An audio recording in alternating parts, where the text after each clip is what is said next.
Student outdoor ইউনিটের compressor যেটা রয়েছে সেটা আমি বলছি।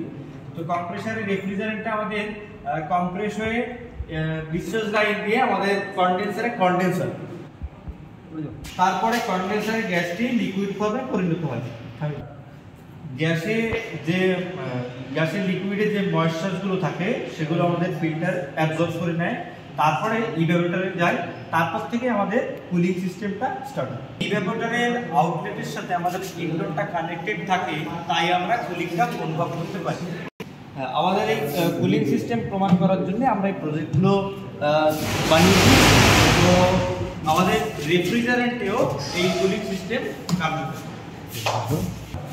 আমাদের রেফ্রিজারেন্ট বা এয়ার কন্ডিশনের কাজের জন্য আমরা যে টুলসগুলো ব্যবহার করেছি সেগুলো এই যে। এবার এর মধ্যে আমরা কিছু টুলস দেখাচ্ছি। এটা হচ্ছে আমাদের ভ্যাকুয়াম পাম্প।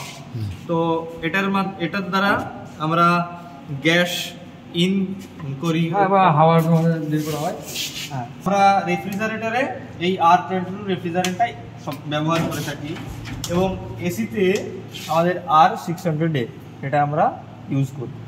আর ওয়েল্ডিং এর আছে গ্যাস, তোমার ওয়েল্ডিং এর গ্যাস আছে প্লাস গেজ কম্পাউন্ড আছে। এটা আমাদের ওয়েল্ডিং এর গ্যাস, আমরা এটা দিয়ে বিউটেন গ্যাসটা আমরা